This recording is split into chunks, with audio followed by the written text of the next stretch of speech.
Mimi nateleza. Wewe mimi ndo nina tambo kali kuliko boge yoyote, alafu kwa bei rahisi. Bei mseleleko. Mimi ningepatia lazima wewe tulia.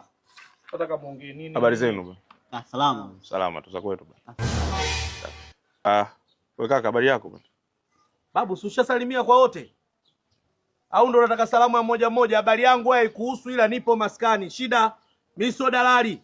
Samani kidogo. Sijui vyumba, sijui viwanja. Samani yako inasaidia nini? Nilikuwa nataka tu kuongea na wewe mara moja. Sitaki kuzungumza na mtu yoyote.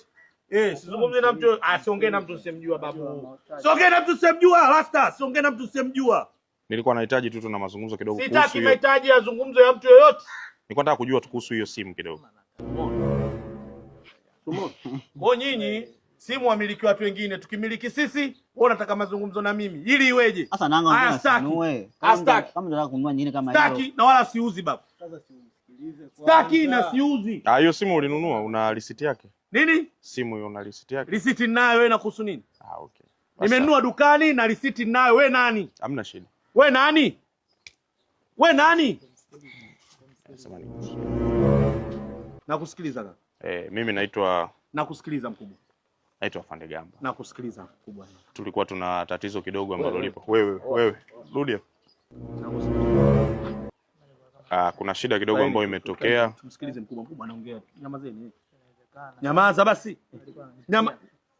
Kwa sababu tulikuwa tuna track simu muda mrefu. Hii. Na hii simu imeleta shida kwa sababu kuna mauaji yaliyofanyika. Kwa hiyo tulikuwa tunataka kidogo tupate mtumiaji wa mwisho ili tuweze kufanya naye mahojiano ili kuweza kujua kwamba tunataka tupate ushahidi kidogo ili tujue tunafanyaje kwenye hili. Una uhakika saa yangu? Wewe shike.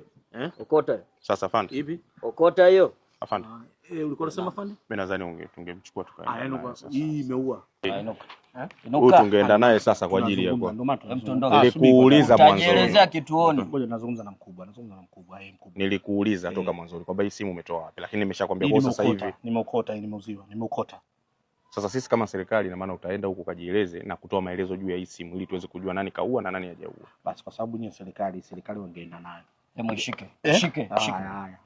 Ndio maana nasemaje, na waachia serikali wao watafuatilia, watajua nani kafanya hili jambo. Afande, peleke kwenye gari. Kupiga teke la shingo tuondoke. Mwambie ni mkubwa. Poa.